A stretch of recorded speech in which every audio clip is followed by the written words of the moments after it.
Selamat pagi, selamat siang, dan selamat malam untuk setiap saudara yang menyaksikan khotbah online Gereja All Saints Anglican Church Jakarta ini.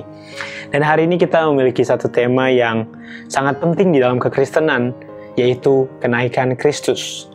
Namun sebelum kita lanjut, ada baiknya jika kita mempertanyakan kepada diri kita sendiri, sebagai seorang Kristen yang dewasa, sebagai seorang Kristen yang telah menempuh setidaknya 20 tahun kehidupan, karena saya membayangkan bahwa kemungkinan besar beberapa banyak dari Bapak Ibu Saudara yang mendengarkan khotbah ini lebih dewasa daripada saya yang masih berumur 20-an tahun.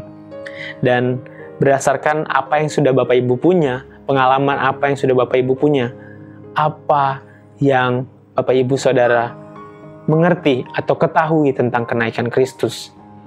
Apa kenaikan Kristus bagi Bapak Ibu Saudara? Bagaimana Bapak Ibu Saudara memaknai kenaikan Kristus? Apakah kenaikan Kristus hanyalah sebuah narasi pelengkap di dalam Alkitab? Apakah kenaikan Kristus hanyalah tentang narasi tentang Yesus yang naik kembali ke atas awan-awan dan meninggalkan bumi? Atau hanya sebuah narasi pelengkap di mana kenaikan Kristus menjadi penting supaya Yesus tidak hanya mati, tidak hanya bangkit, melainkan juga naik ke tempat ia berasal? Atau jangan-jangan mungkin ada di antara Bapak Ibu Saudara yang mengatakan bahwa kenaikan Kristus adalah jalan atau cara supaya Roh Kudus dicurahkan ke dunia. Dan jawaban saya adalah tentu tidak. Menurut saya, berdasarkan apa yang ada di dalam Alkitab, kenaikan Kristus memiliki makna yang lebih dalam dan yang lebih powerful dari sekedar pelengkap dalam Alkitab. Dan sebelum kita mengetahui atau mempelajarinya lebih lanjut, ada baiknya kita meminta wahyu dan tuntunan dari Tuhan. Mari kita berdoa. Ya Tuhan, pimpinlah kami. Ya Roh Kudus, cerahkanlah kami, pikiran dan hati kami, supaya kami dapat mengerti apa yang Engkau tinggalkan bagi kami. Biarlah kami mengerti bahwa kenaikan-Mu, kembalinya Engkau ke surga, meninggalkan satu pesan yang kuat, supaya kami, tubuh Kristus di dunia, dapat menjalankan tugas dan visi yang Engkau taruh dalam kehidupan kami. Mampukan kami untuk mengerti dari waktu yang sangat singkat di media sosial ini, di YouTube ini, supaya kami dapat memahami lebih lagi di tengah kehidupan yang semakin berat, apa yang Engkau inginkan terjadi dalam kehidupan kami. Pimpin hamba-Mu juga, mulut lidah hamba-Mu, supaya tidak dipergunakan secara salah. Biarlah apa yang keluar semuanya berasal daripada Engkau aja. Terima kasih Tuhan, dalam nama Yesus kami berdoa. Amin. Ya, kenaikan Kristus merupakan tema yang sangat menarik, karena di dalam Alkitab hanya dicatat sangat kecil atau sangat sedikit. Dan hari ini kita mau membahasnya kenaikan Kristus. Bagi saya, sebelum saya mulai, saya mau katakan, kenaikan Kristus adalah titik berangkat dari satu hal yang menjadi alasan kita mengenal satu sama lain, yaitu gereja. Tanpa adanya kenaikan Kristus, tidak akan kita kenal satu hal yang namanya gereja sebagai tubuh Kristus. Dan yang saya percaya adalah Kristus yang hidup dalam bentuk tubuh saat ia ada di dunia harus naik ke surga supaya setiap manusia yang hidup, yang tinggal di dunia, setiap manusia dan murid-muridnya yang ada di dunia ini dapat hidup sebagai tubuh Kristus yang hidup, sebagai tubuh Kristus yang berdampak bagi banyak orang. Dan hari ini kita akan melihat kembali pesan kenaikan ini, Bapak Ibu sekalian, yang Kristus tinggalkan bagi kita semua. Dan yang diwakili istilahnya saat itu bagi murid-muridnya. Yang kemudian dapat kita pahami juga saat ini, dapat kita pegang sebagai penguat, sebagai pegangan hidup kita hari-hari ini. Dan berdasarkan pembacaan, berdasarkan apa yang kita dapati dalam Alkitab, nampaknya Lukas adalah satu-satunya penulis yang menulis tentang kenaikan Kristus lebih banyak daripada yang lainnya. Mungkin kalau cuma Injilnya saja, memang semuanya mirip-mirip, kenaikan hanya sedikit. Namun karena Lukas menuliskan dua kitab, sedangkan Injil Lukas dan juga Kisah Para Rasul, kitab Kisah Para Rasul, dan keduanya menceritakan hal yang sama tentang kenaikan Kristus. Kitab Lukas, Injil Lukas diakhiri dengan kenaikan Kristus, sedangkan kitab Kisah Para Rasul dimulai atau diawali dengan kenaikan Kristus. untuk dapat memahami peristiwa kenaikan serta makna di dalamnya, Bapak Ibu, saya percaya kita perlu memahami peristiwa yang terjadi sebelum dan juga peristiwa yang terjadi sesudah dari kenaikan tersebut. Kalau saya bertanya, apa peristiwa sesudah dari kenaikan, pasti Bapak Ibu semua sudah mengetahuinya, yaitu Pentakosta, yaitu hari di mana Roh Kudus dicurahkan kepada murid-muridnya. Sedangkan sekarang saya mau bertanya, dan saya percaya mungkin Bapak Ibu sekalian juga mengetahuinya. Apa peristiwa terakhir yang terjadi di antara Yesus Kristus dengan murid-muridnya sebelum Ia naik surga? Peristiwa terakhir apa? Dan saya mau nanya, sebelum Dia naik ke surga, pasti Bapak Ibu sekalian mengetahui bahwa Yesus menghampiri mereka dan menunjukkan dirinya. Tapi sebelum itu lagi, sebelum Ia mati, pertanyaan saya, sebelum Ia mati, apa peristiwa terakhir tersebut? Dan yang menarik ya Bapak Ibu sekalian, saya akan membahas secara singkat saja peristiwa terakhir, momen terakhir di antara Yesus dan murid-muridnya sebelum Ia mati, sebelum Ia disalibkan, adalah momen di Taman Getsemani. Momen di mana Yesus ditangkap oleh orang-orang imam-imam besar, imam kepala, dan semua orang-orang yang ingin menangkap Yesus bersama dengan Yudas. Momen terakhir Ia bertemu dengan murid-muridnya adalah di Taman Getsemani tersebut. Dan yang menariknya Bapak Ibu sekalian, kita dapati, saya mau katakan terlebih dahulu, momen terakhir atau momen perpisahan mereka diakhiri dengan satu kata, yaitu pengkhianatan. Mungkin Bapak Ibu bertanya, kenapa pengkhianatan? Kenapa pengkhianatan? Kan yang mengkhianat hanya Yudas. Tapi kalau Bapak Ibu semuanya membaca lebih lagi, didapati setidaknya di Markus 14 ayat 50, dikatakan begini, bahwa semua murid-muridnya meninggalkan Dia dan melarikan diri. Seperti yang Bapak Ibu ketahui, Yudas mengkhianati Yesus dengan menjual. Dan yang kedua, Petrus mengkhianati Yesus dengan menyangkal Yesus 3 kali. Dan murid-muridnya meninggalkan Yesus, mengkhianati Yesus dengan meninggalkan dan melarikan diri saat Yesus ditangkap. Mereka semua ketakutan. Saya tidak mau membahas kesalahan yang dilakukan oleh murid-murid Yesus, tapi saya mau membahas atau memberikan fokus kepada apa yang Yesus lakukan. Di pembahasan kita hari ini tentang kenaikan Kristus, penting sekali kita untuk memaknai atau mengetahui apa yang Yesus lakukan di detik-detik terakhir sebelum Ia naik ke surga. Dan hal yang Ia lakukan adalah hal yang sama yang Ia lakukan saat Ia mati, yaitu memperdamaikan, yaitu membangun kembali relasi yang hancur.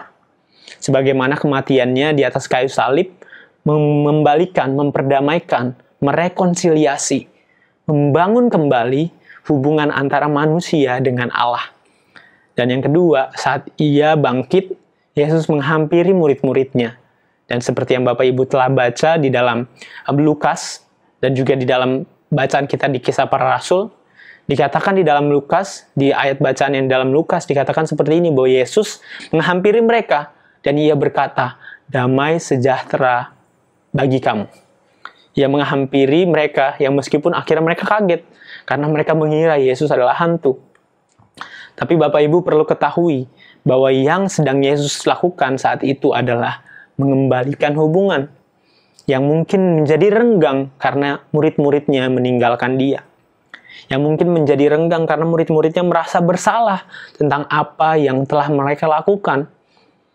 Bahkan kalau Bapak Ibu tahu, Petrus secara spesifik menyangkal, mengkhianati Yesus sebanyak 3 kali. Dengan menyangkal dirinya, menyangkal pengenalan dia tentang Yesus. Tapi apa yang Yesus lakukan? Di dalam Yohanes, di bagian terakhir ayat pasal 21 kalau tidak salah, dikatakan bahwa Yesus setelah Ia bangkit menghampiri Petrus dan bertanya kepada Petrus, dan memberikan kesempatan kepada Petrus sebanyak 3 kali untuk mereafirmasi, untuk menyatakan kembali kasihnya kepada Kristus. Dikatakan, Petrus, apakah engkau mengasihi aku? Petrus, apakah engkau mengasihi aku? Dan Petrus, apakah engkau mengasihi aku? Penyangkalan Petrus sebanyak 3 kali ditebus, diperdamaikan, dikembalikan hubungannya oleh Yesus dengan pertanyaan tentang cintanya sebanyak 3 kali juga. Dan hal ini sangat penting di dalam pemahaman kita tentang kenaikan Kristus.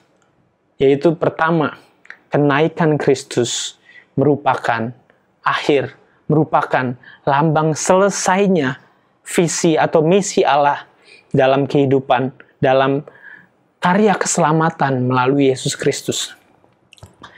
Dan kenaikan ini menjadi sangat penting karena melalui kenaikan kita bisa melanjutkan kepada poin yang kedua.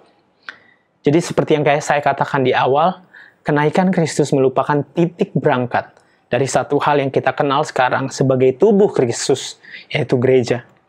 Sehingga ada 2 poin yang saya mau sampaikan, dan berdasarkan pemahaman kita tentang apa yang terjadi, peristiwa apa yang terjadi di dalam sebelum kenaikan Kristus, yaitu rekonsiliasi yang terjadi di kematian Kristus. Dan yang kedua, saat Yesus bangkit, ia menghampiri murid-muridnya dengan tujuan membangun kembali hubungan. Kita memahami bahwa kenaikan Kristus merupakan akhir dari karya keselamatan melalui Kristus yang harus turun ke dunia. Ini bukan akhir dari semuanya, tapi akhir dari karya keselamatan melalui inkarnasi Kristus sebagai manusia sepenuhnya dan sebagai Allah sepenuhnya. Dikatakan bahwa Kristus akhirnya naik ke atas awan-awan. Dan yang pertama, poin yang pertama, itu adalah seperti yang saya katakan, akhir dari segala sesuatu, akhir dari karya keselamatan Allah dan melalui inkarnasi Kristus di dunia. Dan akhir tersebut, saya nggak akan bahas banyak di akhir karena saya percaya Bapak Ibu semua mengetahui, Bapak Ibu semua sudah memahami betul seberapa besar kasih Allah bagi kita. Sehingga anaknya yang tunggal harus mati, bahkan mati di atas kayu salib bagi kita. Dan itu untuk penembusan kita, perdamaian kita dengan Allah. Supaya kita yang hilang, kembali kepada Dia. Tapi yang kedua, poin yang penting juga, yang harus kita pahami hari-hari ini adalah, kalau tadi yang pertama, ini adalah akhir dari karya keselamatan melalui Yesus Kristus yang berinkarnasi. Tapi yang kedua, ini adalah awal. Ini adalah awal. Kalau tadi adalah akhir, sekarang yang kedua, ini juga jadi awal atau permulaan bagi perjalanan dan perjuangan yang baru bagi kita sebagai tubuh Kristus yang tinggal di dunia. Saat Kristus di dalam bentuk tubuh, dalam bentuk daging, naik ke atas surga, Ia meninggalkan satu kekuatan, satu kuasa, satu mandat untuk menjadikan kita tubuhnya di dunia. Menjadikan kita representasinya di dunia. Adapun perjalanan ini bukan perjalanan yang mudah. Perjalanan ini bukan dikatakan perjalanan yang mungkin indah, mudah, tidak ada tantangan, dan lain sebagainya. Karena saat murid-muridnya bertanya perihal apakah engkau akan membebaskan bangsa Israel, memenangkan bangsa Israel di dunia, memberikan kemenangan bagi mereka. Yesus justru menjawab kepada mereka bahwa engkau tidak perlu mengetahui masa dan waktu yang ditetapkan Bapa sendiri menurut kuasanya. Ia justru menyampaikan bahwa kita nggak perlu tahu apa yang Allah sedang kerjakan. Jadi perihal waktu dan tempat dan apa yang akan terjadi, kita tidak tahu. Karena itu adalah kehendak dan kuasa Allah sendiri. Namun yang Yesus tekankan di bagian keduanya dari ayat Kisah Para Rasul 1 ayat 7 dikatakan seperti ini. Ayat 8 dikatakan seperti ini. Tetapi kamu akan menerima kuasa kalau Roh Kudus turun atas kamu. Dan kamu akan menjadi saksiku di Yerusalem dan di seluruh Yudea, di Samaria, dan sampai ke ujung bumi. Ini penting sekali Bapak Ibu karena dibilang kita akan menerima kuasa. Kuasa apa? Kuasa yang kalau Roh Kudus turun atas kita. Dan kuasanya untuk apa? Bukan membuat segalanya menjadi mudah dan tidak ada tantangan, melainkan kuasa untuk menjadi saksi Kristus. Kita semua memiliki kuasa yang sama. Bukan kuasa untuk menghancurkan orang, bukan kuasa untuk lebih berkuasa dari orang lain, bukan kuasa untuk hidup enak, hidup indah, hidup tidak ada tantangan dan lain sebagainya. Melainkan untuk menjadi saksi Kristus. Perjalanan yang terjadi setelah kenaikan Kristus memang tidak dapat ditebak atau diprediksi. Bahkan saat ini, beberapa kita semuanya di dunia mengalami satu hal yang sama, yaitu krisis dan keterpurukan karena COVID-19. Kalau mungkin beberapa di antara kita bertanya, Tuhan, kenapa hidup kita menjadi seperti ini? Bukannya Tuhan katakan kita mendapatkan kuasa? Bukannya Tuhan katakan bahwa Roh Kudus adalah roh penghibur? Tapi kok kami takut? Tapi kok kami bingung dan lain sebagainya? Kita perlu bertanya, apakah kita memahami betul kuasa apa yang Tuhan kasih kepada kita? Ketahuilah bahwa kuasa yang Tuhan berikan adalah kuasa untuk menjadi saksinya, untuk menjadi tubuh Kristus yang hidup, yang bukan hanya hidup bagi diri sendiri, melainkan untuk hidup bagi orang lain. Kita perlu pahami betul bahwa kuasa yang Tuhan berikan ini lebih powerful dari segala kuasa yang kita punya, dari segala kuasa yang bisa kita dapatkan di dunia, yaitu kuasa untuk menjadi berkat bagi orang lain, kuasa untuk mati supaya orang lain hidup, kuasa untuk menanggalkan diri supaya orang lain dimenangkan. Ini sangat penting Bapak Ibu. Kuasa itu adalah kuasa untuk menjadi saksinya. Kuasa atau kemampuan untuk menjadi representasi Kristus di dunia. Dan kekuatan untuk menjadi tubuh Kristus yang hidup bagi dunia. Dan perlu dicatat bagian ini bahwa kuasa tersebut terjadi baik dalam keadaan yang baik maupun keadaan yang buruk. Anda tetap berkuasa untuk menjadi saksi, meskipun hidupmu sekarang gak baik-baik aja. Oleh sebab itu, Bapak Ibu sekalian, hari ini setidaknya kita mempelajari dua hal yang sangat penting terkait kenaikan Kristus kembali ke surga. Yaitu pertama, bahwa kenaikan Kristus melambangkan akhir dari karya keselamatan Kristus, karya keselamatan Allah melalui inkarnasi Kristus. Ia memperdamaikan Allah dengan manusia. Ia memperdamaikan kita yang awalnya jauh menjadi dekat. Bahkan di bagian terakhir kehidupannya di dunia, ia memperdamaikan kembali hubungannya dengan murid-muridnya. Ia membangun kembali hubungan yang sempat renggang karena murid-muridnya mengkhianati dia. Ia yang berinisiatif.